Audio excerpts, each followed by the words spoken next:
J.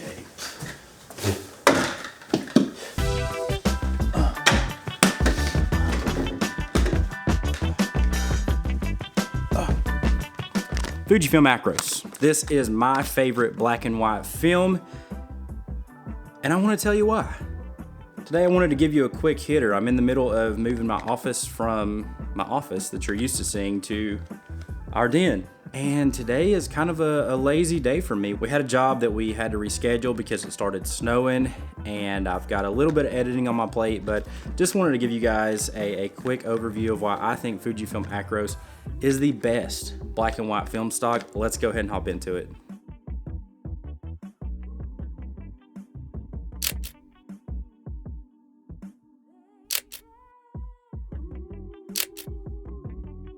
First and foremost, Fujifilm Acros 100 is a 100 speed film. Now, if we're thinking in digital terms, this is no different than shooting at 100 ISO, which means you've got to have a pretty good amount of light in order to get proper exposure with this film. Daylight, it works great, or if you're in a studio setting where you can control all your lighting, just keep that in mind. This is a very slow speed film as far as film stocks go. I know most people like shooting 400, 800, even up to 1600. I personally don't care as long as I have enough light, and I think that Acros is perfectly suitable for most lighting conditions until you start running out. So why do I think that Acros is the best black and white film stock, knowing that it's only 100 speed?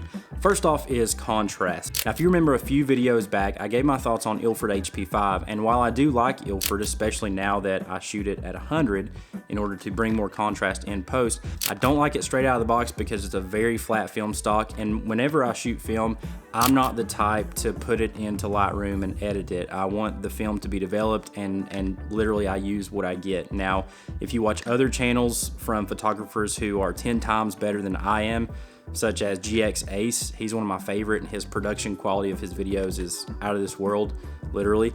Watch GX Ace's channel, and I know that he does like to edit his film, and that's fine. It's up to whoever's shooting it to do what they want to with it. I just know whenever I shoot film, I want my contrast and my colors to be there straight out of the box. And with Acros, it does just that. I believe the contrast from this film stock is some of the most beautiful contrast from film that I have seen, especially on the black and white side. Secondly is grain structure. Now, with Acros being a 100 speed film, you're not gonna have a lot of grain. It's very, very fine and sometimes not even noticeable.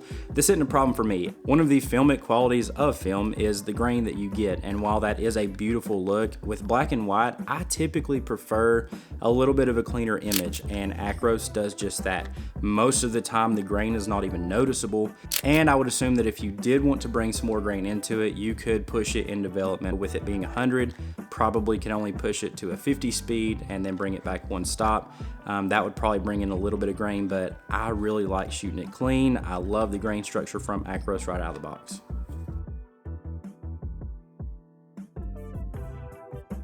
And my final reason for why Acros is the best black and white, in my opinion, is it's sharp. Now, take this with a grain of salt because sharpness is also dictated by the lens that you have on front of the camera and whether or not you can nail focus, which, as you guys have seen from the examples rolling through, sometimes I struggle with that. Film's definitely a different beast for me, but whenever you nail focus on Acros, the sharpness of this stock is mind-boggling. It's as sharp as a digital image, which kind of surprised me because most of my experience with film, shooting Ultramax and even Portra, even though Portra is a sharp film, you still have a little bit of the softness that most people are used to from film.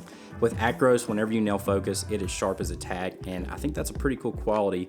Once again, with black and whites, I really like them to be sharp and clean, and Acros accomplishes that. So whenever considering your next black and white film stock, especially if you are new to film photography, I would recommend picking up a roll or 5 of Acros and giving it a shot. Just remember, you are gonna have to have plenty of light in order to expose it properly. Some people may do better with a 400 speed or an 800 speed film if you don't have enough light. So just remember, with 100 speed, you do have to have plenty of light. But with Acros, once you have those factors in play, to me, it's one of the most beautiful black and white film stocks that I've seen. But I want to know your thoughts. What are your favorite black and white film stocks? I would love to know those down in the comments below. That way I can pick up a couple rolls and shoot them for myself. And as always, guys, if you like this video, want to see more like it in the future, consider subscribing to the channel. I greatly appreciate it. I love growing this community here on YouTube. Y'all have a good one, and we'll see you in the next.